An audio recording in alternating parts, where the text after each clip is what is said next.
నిజంగా రేవంత్ సార్ను మెచ్చుకోవాలనుల్లా. సారు అన్నాడంటే చేసి చూపిస్తాడు, మాట అంటే మాటనే, ఇంచు మందం కూడా తప్పడు. మొగులు భూమి మీదకి వచ్చినా, భూమి మొగులు మీదికి పోయినా, మీదికెళ్ళి బ్రహ్మదేవుడి దిగొచ్చినా సారు మాట మాత్రం తప్పడు. అన్నాడంటే చేసి చూపిస్తాడు. సర్కారు బడులను చక్కదనం చేస్తానని ముఖ్యమంత్రి కుర్చీలో కూసోంగానే చెప్పిండు. గురుకుల బడులకు పెద్ద పెద్ద బిల్డింగులు కట్టిస్తానని కూడా చెప్పిండు. కానీ ఇప్పుడు అక్కడ చదివేటోళ్లను ఇంటికి తోలే ఉపాయం చేస్తున్నారట. మేం కాదుల్లో అక్కడ చదువుతున్న చెల్లెళ్ళే చెప్తున్నారు.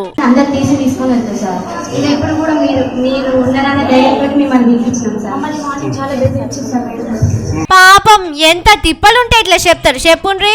ఏమైతున్నది చెల్లె, ఎందుకు ఇంత బాధపడుతున్నారు? బోండాలు చిన్న చిన్న ఉన్నాయి, బోండాలు ఒక అక్కకైతే చేసిండు, అందులో అయితే ఇంతలా పురుగులు వస్తున్నాయి. తిండి మంచిగా లేకుంటే వెళ్ళిపోతారా? సీఎం సార్ ఎట్లనన్నా చేసి మంచిగా చేపిస్తాడు, పరేషాన్ కాకుండ్రి. కుక్కల కన్నా దారుణంగా చూస్తుంది. కుక్కలకి ఇచ్చే వాల్యూ కూడా మాకు ఇస్తలేదు సార్. వాడితో ఎంత క్లోజ్ గా మూవ్ అయితే మాతో కూడా అంత లేదు సార్.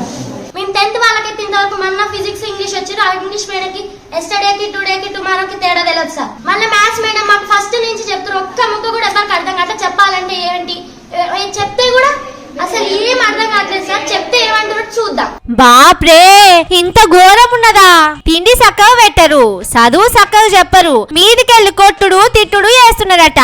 ఇది ఎక్కడనో కాదుల్లో, నల్గొండ జిల్లా హాలియాలున్న బీసీ గురుకుల బడి. ఇక్కడ అందరూ ఆడపిల్లలే చదువుకుంటున్నారు. మమ్మల్ని గోస ముట్టించుకుంటున్నారని క్లాస్ లకు పోకుండా 400 మంది పిల్లలు ఒక దగ్గర కూర్చొని లొల్లి వేసిండ్రు. తిప్పలు చెప్పుకుందామని పెద్ద మేడం తానికి పోతే ఆమె నోటికొచ్చిన బూతులు మర్రిపోకుండా తిడుతున్నదట. ఇసొంటి జాగల చదువుడు మాతోని కాదు, టీసీలిస్తే పట్టుకొని ఇంటికి పోతామని చెప్తున్నారు. ఇంట్లో అమ్మ నాయనలకు ఎల్లక గురుకుల బడికి తోలితే సర్కారు వాళ్ళు ఈ తీళ్ళ తిప్పల పెడుతున్నారు. చదువుల మంత్రి సార్కు పక్క పాటలను తిట్టడానికి దొరికిన టైము బడులను చూసడానికి దొరకదాయే. బీసీ మంత్రి గారికి పిల్లగాళ్ళ గోస పట్టనే పట్టదాయే.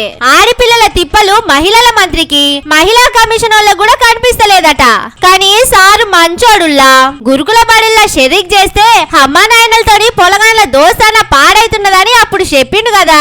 అందుకే ఇప్పుడు ఆ వీటిని బంద్ పెడితే పొలగాళ్ళు ఇంటికి పోయి అమ్మా నాయనలతోని మంచిగుంటదని గొప్ప ఉపాయం చేసిండట సారు. గంత మంచి నిర్ణయం తీసుకున్న సారును మాటలంటరా అని కాంగ్రెస్ వాళ్ళు మస్తు గరం అవుతున్నారు.